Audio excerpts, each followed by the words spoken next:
የዕለተ ሐሙስ ሰኔ 11 ቀን 2018 ዓ.ም ሰላም ጤና ይስጥልን የተከበራችሁ ተመልካቾቻችን ከናሁ ቴሌቪዥን የሀገር ውስጥና የባህር ማዶ ዜናዎቻችን ወደ እናንተ የሚደርሱበት ጊዜው አሁን ነው። ከዜናዎቹ ጋር ኤልዳና ታደሰ አብራችሁ ቆይታ አደርጋለሁ። አብራችሁ ሁኑ። ቀዳሚ ወዳደረግናቸው አጫጭር የሀገር ውስጥ መረጃዎቻችን አልፋለን። በክልል ደረጃ የሚፈቱ አጀንዳዎችን ጠቅላይ ሚኒስትሩ በተገኙበት ለክልል እንደሚያስረክብ የሀገራዊ ምክክር ኮሚሽን አስታወቀ።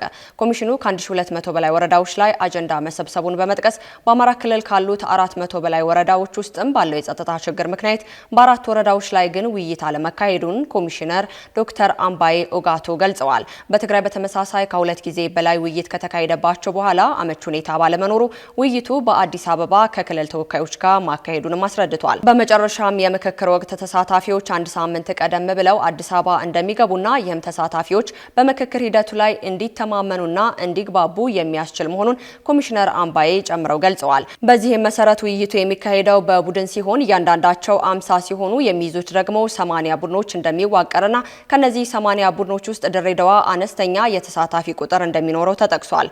ኮሚሽኑ ለብሔራዊ ጉባኤ የሚያበቃና በክልል ደረጃ የሚፈቱ አጀንዳዎችን ጠቅላይ ሚኒስትር አብይ አህመድ በተገኙበት ለክልል አመራሮች ለማስረከብ ዝግጅት ማጠናቀቁን ነው ዶክተር አምባዬ ጨምረው የገለጹት። እያንዳንዱ ቡድን ላይም መግባባት እንዲደርስ የሚያግዝ የባለሙያ ቡድን እንደሚኖርም ተመላክቷል። አዲስ አበባ በጎርፍ ብትጠቃ አደጋው የደረሰበት ክፍለ ከተማ ይጠየቃል ሲሉ ከንቲባ አዳነች አቤቤ ገለጹ። የአዲስ አበባ ከተማ ከንቲባ አዳነች አቤቤ በተያዘው ክረምት በአዲስ አበባ ውስጥ ጎርፍ ቢያጋጥም ክፍለ ከተሞች ተጠያቂ እንደሚሆኑም ተናግረዋል። የአዲስ አበባ ከተማ አስተዳደር ከንቲባ አዳነች አቤቤ በተያዘው ክረምት የጎርፍ አደጋ አጋጥሞ ሰውና ንብረት ላይ ጉዳት ቢያደርስ ከማንም በላይ ክፍለ ከተማው ተጠያቂ እንደሚሆንም አስጠንቅቀዋል። ከንቲባዋ ይህንን ማስጠንቀቂያ ያስተላለፉት የአዲስ አበባ ከተማ አስተዳደር የ90 ቀናት መሪ ዕቅድ የውይይት መድረክ ላይ ነው። ህዝብ ውስጥ ትውላላችሁ፣ ታድራላችሁ፣ ትሰራላችሁ ያሉት ከንቲባዋ ከማህበረሰቡ ጋር ተቀራርባችሁ ችግሩን ታውቁታላችሁ፣ ዋና ማዕከል ሁሉ ችግርን ማወቅ አይጠበቅባችሁም ብለዋል።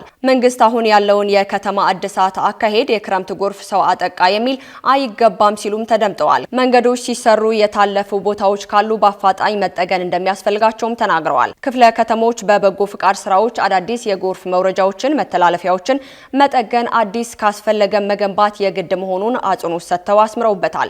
በተጨማሪም በማብራሪያቸው መንግስት የጀመረውን ቤቶች ለመጨረስ ማቀዱን፣ የጭቃ ቤቶች ግንባታ መቆም እንዲሁም ደግሞ ጠጋኞች ቁጥር ለማብዛት የሚደረገው አካሄድ እንደሚቀጥሉም አስረድተዋል። ከዛ ይልቅ ክፍለ ከተሞች የተለያዩ በጎ ፈቃደኞችን በማስተባበር የበጎ ፍቃድ ቤቶችን እንዲሰሩ ሊበረታቱ እንደሚገባም አሳስበዋል።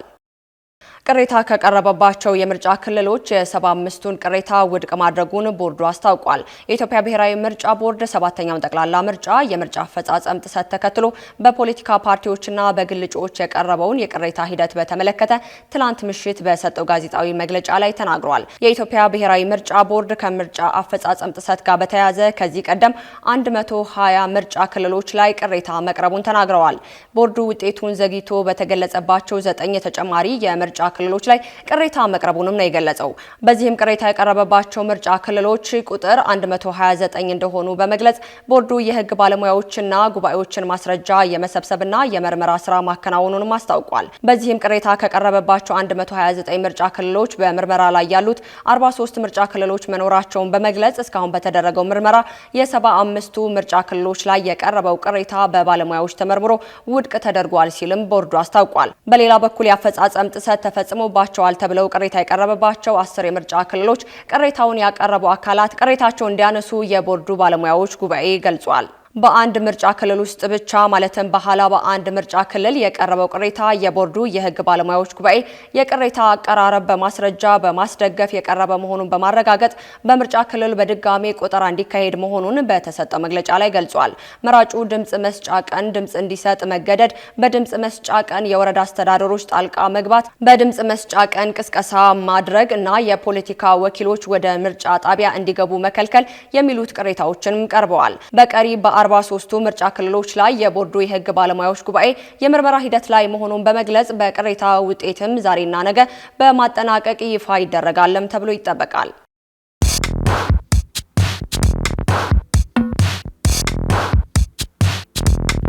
የማድረስ አገልግሎት የወደፊት ዕጣ ፈንታ እዚህ ደርሷል። በትሩዝ የታገዘም ትሩዝ ዴሊቨሪን እናስተዋውቆ። የኛ 100% የኤሌክትሪክ ሞተሮች ለአካባቢ ተስማሚ ብቻ አይደሉም፣ ፈጣን፣ ጸጥተኛና አስተማማኝም ናቸው። ያለምንም ጫጫታ፣ ያለምንም ጭስ የእርስዎ ጥቅል በሰዓቱ ይደርሳል። በቀጥታ ክትትል ላይፍ ትራኪንግ ሁሉንም ነገር ይቆጣጠሩ። ጥቅሎ እስከ ደጃፎ ድረስ ያለውን እንቅስቃሴ በቀጥታ ይመልከቱ። ደህንነት ቅድሚያ የምንሰጠው ጉዳይ ነው። በእኛ የተቀባይ ማረጋገጫ ሪሲቨር ኮንፈርሜሽን ዘዴ ጥቅሎ በትክክለኛው እጅ መግባቱ እናረጋግጣለን። እርስዎ ያረጋግጣሉ፣ እኛም እናስረክባለን። እገዛ ይፈልጋሉ? ቡድናችን ሁልጊዜ በ8194 ዝግጁ ነው። ትሩዝ ዴሊቨሪ ለአካባቢ ተስማሚ፣ ደህንነቱ የተጠበቀና የቀጥታ ክትትል ያለው። ዛሬውኑ በ8194 ይደውሉ። ቀጥለናል። ከውጭ ወዳገኘናቸው መረጃዎቻችን እናልፋለን። ሶማሊያ በእስራኤልና በሶማሌላንድ መካከል የተጀመረውን ግንኙነት በማውገዝ ሉዓላዊነቷ እንዲከበር በድጋሚ ጠየቀች። ሶማሊያ ማክሰኞ ዕለት ለዓለም አቀፉ ማህበረሰብ ባስተላለፈችው መልእክት ዓለም አቀፍ ሕጎች እንዲከበሩና ሉዓላዊነቷ እንዲከበርና የሀገሪቱ አንድነትና መረጋጋት የሚጎዱ ድርጊቶች እንዲያወግዙ ጠይቃለች። የሶማሌ የውጭ ጉዳይ ሚኒስቴር ለዓለም አቀፉ ማህበረሰብ በሶማሌ ዋና ከተማ ሞቃዲሾ በሰጠው መግለጫ በቅርቡ በእስራኤልና በሶማሌላንድ መካከል የሁለትዮሽ ግንኙነት እንዳለም ገልጸዋል። ድርጊቱ ከሶማሌ ፌዴራል መንግስት ከተፈቀደው ማዕቀፍ ውጭ ነው ብለውታል። ሚኒስቴሩ ሶማሊያ እንደዚህ አይነት ግንኙነቱን ሉዓላዊነቷንና የህዝብ አንድነትን የግዛት አንድነቷን እንዲሁም ደግሞ ህገ መንግስት ስርዓቷን እንደሚጥስም ገልጻለች። በሶማሌና በእስራኤል መካከል ያለው ውጥረት ተባብሶ የቀጠለው የሶማሌ ተገንጣይ ግዛት ሶማሌላንድ ትናንትና በኢየሩሳሌም አዲስ ኤምባሲ በይፋ ከከፈተች በኋላ እንደሆነ በሶማሌላንድ ገለልተኛ የሆኑ ሀገራት በይፋ እውቅና መስጠታቸውን ተከትሎ ነው ተብሏል። ከሞቃዲሾ ፍቃድ ውጭ ከራስ ገዝ ሶማሌላንድ ጋር የትኛውንም የፖለቲካ ሆነ የዲፕሎማሲ ግንኙነት በዓለም አቀፍ ህግ መሰረት ህገ ወጥና ፖለቲካዊ አቋም ለሌላቸው መሆኑን የፖለቲካ መንግስታት አጽንኦት ሰጥተውበታል። ከሞቃዲሾ ፍቃድ ውጭ ከራስ ገዝ ሶማሌላንድ ጋር የትኛውንም ፖለቲካዊ ሆነ ዲፕሎማሲ ግንኙነት በዓለም አቀፍ ህግ መሰረት ህገ ወጥና ፖለቲካዊ አቋም የሌለ መሆኑን የሶማሊያ መንግስት አጽንኦት ሰጥቷል። እስራኤል በሶማሌላንድ በታህሳስ 2025 እንደ ገለልተኛ ሉዓላዊ ሀገር እውቅና ሰጥታለች። ይህ እርምጃ ሶማሊያ በሉዓላዊነት ላይ ሆን ተብሎ የተፈጸመ ጥቃት መሆኑን በመግለጽ ውድቅ ማድረጓም የሚዘነጋ አይደለም። በመጨረሻም አሜሪካና ኢራን ጦርነቱን ለማቆም የሚያስችል ስምምነት ተፈራረሙ። የአሜሪካኑ ፕሬዝዳንት ዶናልድ ትራምፕ እና የኢራኑ ማሱድ ፔዚሽኪያን ጦርነቱን ለማስቆም የመጀመሪያ ስምምነት ተፈራርመዋል። ሁለቱ ወገኖች በሚቀጥሉ 60 ቀናት የመጨረሻ ስምምነት ላይ ለመድረስ ተጨማሪ ውይይት ለማድረግ ቃል ገብተዋልም ተብሏል። በአሜሪካ ባለስልጣናት ሲነገር የቆየው ባለ 14 አንቀጽ ውል መሰረት የጊዜ ማዕቀፍ በጋራ ስምምነት ሊራዘም እንደሚችልም ተሰምቷል። ስምምነቱ ለኢራን ዳግም ግንባታ የ3 ቢሊዮን ዶላር መስጠት፣ ሆርሙዝ የባህር ወሽመጥን እንደገና መክፈት እንዲሁም ደግሞ ዩኤስ በኢራን ላይ ሁሉንም አይነት ማዕቀብ ማንሳትን ያካትታል። ኢራን በስምምነቱ ላይ እንድትጸና ያስጠነቀቁት ትራምፕ የሰነዱን ቅጂ ከፈረንሳዩ ፕሬዝዳንት ኢማኑኤል ማክሮን ጋር በፓሪስ በተካሄደው የራት ግብዣ ወቅትም ተፈራርመዋል። እንደ ቢቢሲ ዘገባ የተኩስ አቁም ስምምነቱን ለማራዘም የዩናይትድ ስቴትስ እና ኢራን ስምምነት ተግባራዊ ሲሆን በ14 ዋና ዋና ነጥቦች ላይ ያተኮረ ነው ተብሏል። ከነዚህም መካከል የሆርሙዝ ባህር እንደገና መክፈት ይገኝበታልም ነው የተባለው። ዩናይትድ ስቴትስ የባህር ኃይል እገዳዋን ማስወገድ እንደምትጀምር የተነገረ ሲሆን ስምምነቱ ላይ እገዳው በ30 ቀናት ውስጥ ሙሉ በሙሉ ያበቃል ተብሎ ይጠበቃል። ኢራን በተናጠል የንግድ መርከቦች ያለምንም ክፍያ ለ60 ቀናት በሰላም እንዲያልፉ የተቻላትን ጥረት በመጠቀም ዝግጅት ታደርጋለች ተብሎም ይጠበቃል። ከሌሎች ነጥቦች መካከል ደግሞ የኢራንን የኒውክሌር ጦር መሳሪያ ላለመግዛት ወይንም ደግሞ ላለመጠቀም ተስማምታለች ሲባልም በተለይም ደግሞ ዩናይትድ ስቴትስ በኢራን ላይ የምትጥለውን ኢኮኖሚያዊ ማዕቀብ ሙሉ በሙሉ የምታበቃ ይሆናልም ተብሏል። በኢራንና በእስራኤል መካከል የመግባቢያ ስምምነት ቢፈራረምም በሁለቱ ሀገራት መካከል አለመተማመን አሁንም ይስተዋላል። ሁለቱም ግጭቶቹ እንደገና ሊቀጥሉ እንደሚችሉ ፍንጮችን ከመስጠት አልተቆጠቡም። በፈረንሳይ በተካሄደው የቡድን 7 ስብሰባ ላይ የስምምነቱን ዝርዝር የገለጹት ፕሬዝዳንት ዶናልድ ትራምፕ ዩናይትድ ስቴትስ በስምምነቱ መሰረት ካላከበረች ኢራንን ሲኦል እንደምታደርጋትም አስጠንቅቀዋል። እነሆ የምስራች! የ10 አየር መንገድ የበረራ ትኬት ለውድ ደንበኞቹ በተቀላጠፈና አስተማማኝ በሆነ መንገድ እያቀረበ ያለው። በዚህም በደንበኞቹ የተመሰገነው ጉዞጎ አሁን ደግሞ ተደራሽነቱን በማስፋት ተጨማሪ ባንኮችን በማካተት ለውድ ደንበኞቹ የበለጠ አስተማማኝ ለመሆን ችሏል።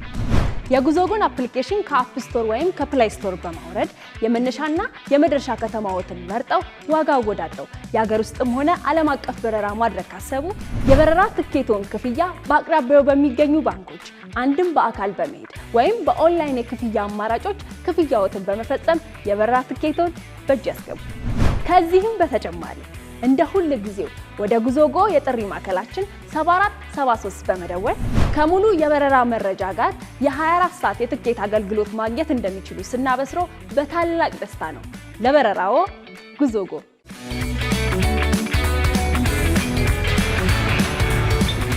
ለሰዓቱ የያዝንላችሁ መረጃዎቻችን እስካሁን ይመስሉ ነበር። ከዜናዎቹ ጋር ኤልዳና ታደሰ አብራችሁ ቆይታ አደረኩኝ። መልካም ቀን።